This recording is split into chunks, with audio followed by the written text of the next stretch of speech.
Who or what is writing the script for your holographic 3D total immersion movie? Who or what is your director, screenwriter, producer? The best answer quantum physicists have come up with so far is consciousness. Here's how Dr. Amit Goswami puts it. Quantum physics enables us to see directly that we can make sense of the world only if we base the world on consciousness. World is made of consciousness, world is consciousness, consciousness is the ground of being.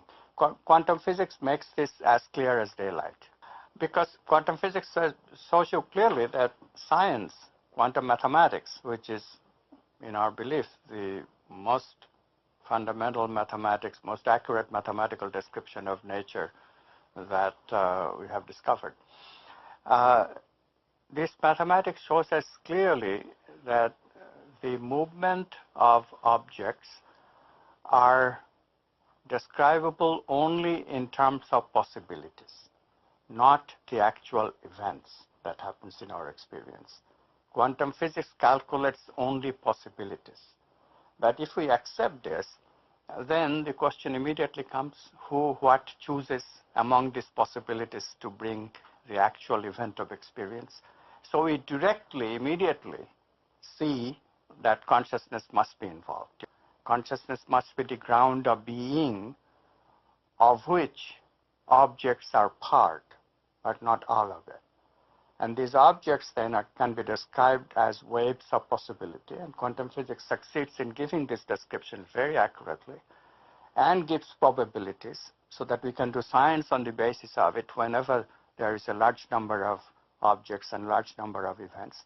But when you speak of individual objects and individual events, then this very intriguing choice, the word choice by consciousness, out of these possible events, the actual event of experience comes in. And so, for the first time, science encounters free will. Consciousness is free because there is no mathematical description of the subject in our science. Only objects can be described mathematically, and only to the extent that there are possibilities. The question still remains paramount: who is the chooser? And when we see that, then we see that the chooser is free. There is freedom of choice. And of that freedom of choice comes our actual experience. Quantum physics enables us to see directly that we can make sense of the world only if we base the world on consciousness. According to Dr. Goswami, consciousness is the thing that chooses certain specific wave frequencies from unlimited possibilities in the field and downloads them to a human brain to create its holographic experience. So we are going to call this the consciousness model.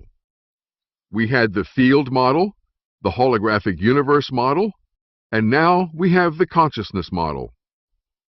I want to be clear that this is not a belief system. There is a very big difference between a belief system and a model. A model is something you build or create based on the scientific evidence you have to date to test a theory to see how well it works. A scientific model is designed to be challenged to see how it performs when applied. On the other hand, a belief system is often formed in contradiction to the evidence at hand and cannot withstand testing and challenging. It's something you're emotionally invested in, attached to, and depend on. In fact, a belief system tries to avoid being tested or challenged at all costs, for fear it might fall apart. And then what would you do? With a model, if it doesn't work, you simply go back to the drawing board and try again. In other words, you're not invested or attached in any way to the outcome of a model, emotionally, mentally, or spiritually, as you are with a belief system. So, let's take a look at this consciousness model. First, you should know that not all quantum physicists agree with this consciousness model, because you can't study consciousness scientifically, as Dr. Goswami pointed out. Instead, they have proposed many other theories. But we are going to follow the vast majority who do use consciousness as the best answer. For example, quantum physics says something about the role we human beings play in the universe. It says that consciousness is playing a role. It says there's a secret underground that seems to be affecting the reality we live in, and that this reality we live in is not at all what it appears to be. Matter is not what we have long thought it to be. To the scientist, matter has always been thought of as sort of the ultimate in that which is static and predictable. We like to think of space as empty and matter as solid. But in fact, there is essentially nothing to matter whatsoever. It's completely insubstantial. The most solid thing you can say about all this insubstantial matter is that it's more like a thought. It's like a concentrated bit of information. At its ultimate level, say in M theory or string theory, reality is not solid, it's mostly empty space, and whatever solidity it has seems more to resemble a hologram picture rather than material, harsh, solid reality. It's a shimmering reality that seems to be very susceptible to the power of thought. What is the relationship between consciousness and material reality, whether or not the material world can actually be derived from a consciousness reality, or whether consciousness itself could even be the fundamental stuff of the universe, so to speak, instead of the cold dark matter or the other aspects of matter that physicists have been looking for.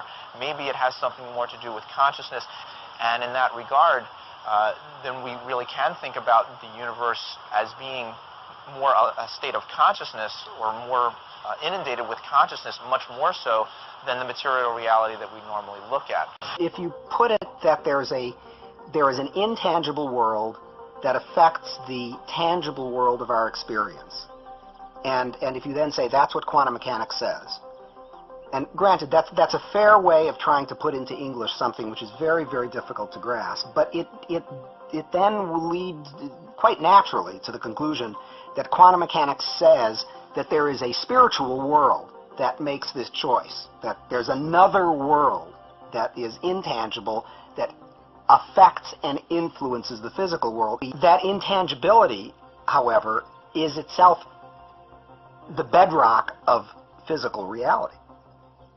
It may be intangible, but it is, and we can't really say what it is or why it's there, but it is in fact the most fundamental feature of matter. So you could say, well, if it's a feature of matter, that's not intangible. Matter is the most tangible of things. So, I mean, these are word games. The fact of the matter is that the matter is not what we have long thought it to be. There were some very interesting statements in that video. Let's briefly review a few of them. Fred Alan Wolf said, "Quantum physics says that consciousness is playing a role in the universe. It says that there is a secret underground that seems to be affecting the reality we live in." Notice the word affecting. Effect with an E means to achieve something and cause it to happen, or create, whereas affect with an A means to influence. So Fred Alan Wolf was saying, it says that there is a secret underground that seems to be affecting or creating the reality we live in. Then Dr. Jeffrey Satinover said, quantum mechanics says that there is a spiritual world that makes this choice, that there is another world that is intangible that affects and influences the physical world. Notice that Dr. Satinover goes one step further than Fred Alan Wolf when he says that consciousness both effects or creates and influences the physical world.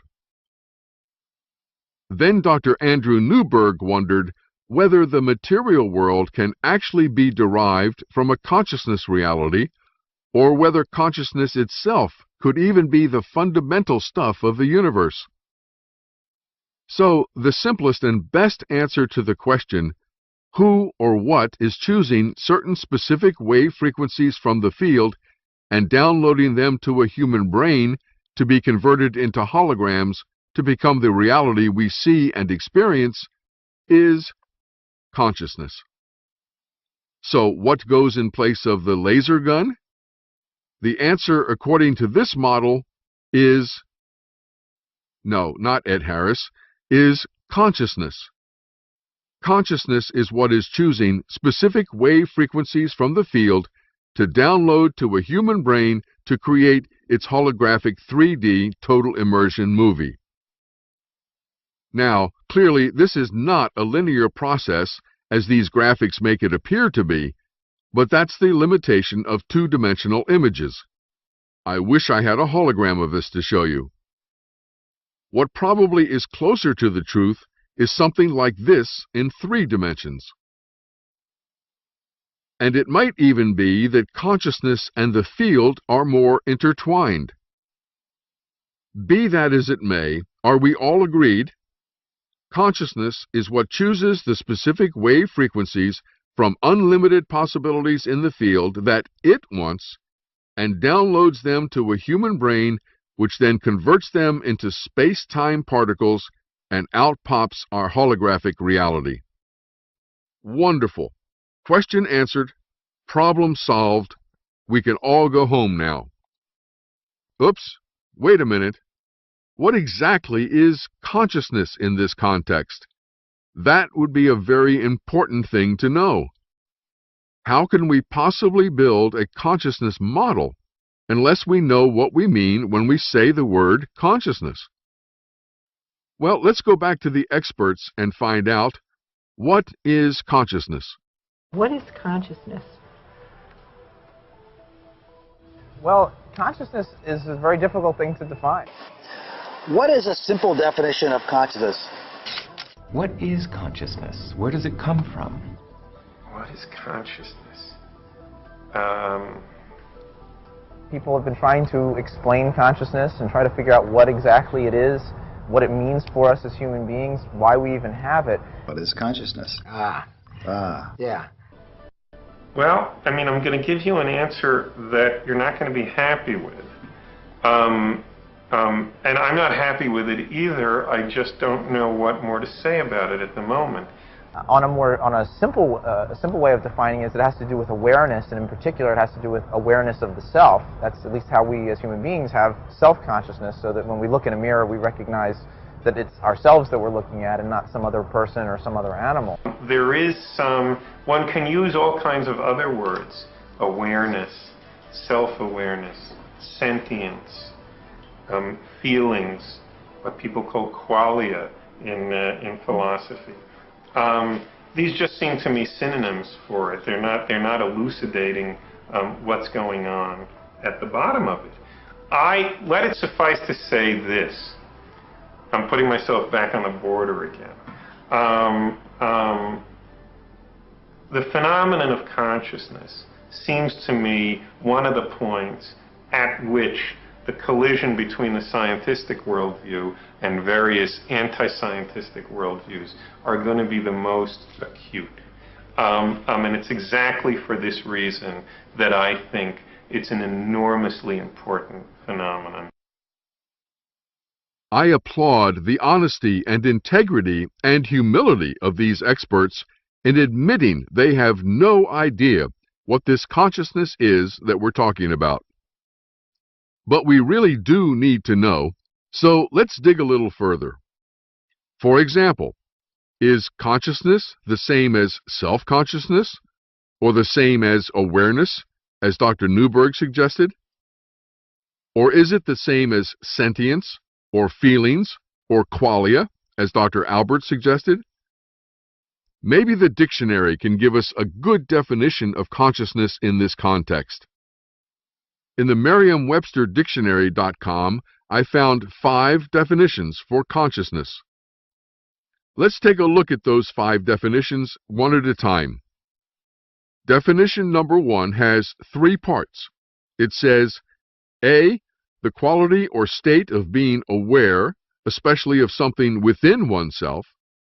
B, the state or fact of being conscious of an external object, state or fact. And C, awareness, especially concern for some social or political cause. So this definition has a lot to do with awareness, both within oneself and without. But it really doesn't seem to fit what we're talking about on the other side of the field. The consciousness we're talking about is much more than just aware. It is making choices and decisions that we are not aware of. Let's go on to definition number 2. The state of being characterized by sensation, emotion, volition, or thought. Mind. No, the mind or emotions is not what we're looking for here either. Definition number 3. The totality of conscious states of an individual. Well, that may be getting a little closer, talking about totality, but it still doesn't help me understand what this consciousness is on the other side of the field. Definition number 4 is the normal state of conscious life, and that doesn't help at all. And definition number 5, the upper level of mental life of which the person is aware as contrasted with unconscious processes. First, we're definitely not talking about mental life here when it comes to the consciousness on the other side of the field. And then, in the experiments in Berlin with the left and right button, we certainly were not aware of the thing that was choosing our holographic experience. In fact, we didn't become aware of it for 6 seconds after the hologram had been chosen and downloaded to our brain. In fact, if anything, the choice of what experience we were about to have, pressing the left or right button, was definitely an unconscious process as far as we are concerned on this side of the field. Absolutely, absolutely. It seems that there's a lot of unconscious brain activity going on that is shaping your decisions, and that your consciousness comes in at a very late stage. So definition number 5 directly contradicts what we're looking for. Then I looked up self-consciousness and conscious and self-conscious, but nothing seemed to shed any light on this use of the word consciousness for whatever is on the other side of the field, choosing the experiences we have. So, when in doubt, let's try the Wikipedia. Consciousness is a term that has been used to refer to a variety of aspects of the relationship between the mind and the world with which it interacts. It has been defined at one time or another as subjective experience, awareness, the ability to experience feelings, wakefulness, having a sense of selfhood, or as the executive control system of the mind. As we say in the United States, that makes everything as clear as mud. But the one thing I think we can agree on after all this is that the word consciousness has a lot of different definitions, different connotations, and different uses, which is why we are not making any progress in trying to find out exactly what this consciousness is on the other side of the field. V.S. Ramachandran is director of the Center for Brain and Cognition and professor with the Psychology Department and Neurosciences program at the University of California, San Diego, and adjunct professor of biology at the Salk Institute. Rama says, "We may be forced to admit that consciousness, like infinity and the particle wave concepts in quantum mechanics, is a property that cannot be made intuitively straightforward. Consciousness, like gravity, mass, and charge, may be one of the irreducible properties of the universe for which no further account is possible." Or, as someone on the internet once put it, a definition of consciousness is as difficult as someone asking you why you like what you like.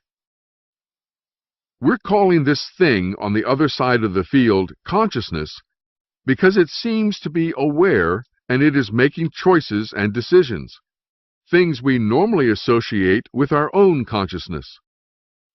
But then we use the same word, consciousness, for other things on this side of the field, like mind and awareness and mental life and wakefulness and selfhood, that have nothing to do with what's on the other side of the field.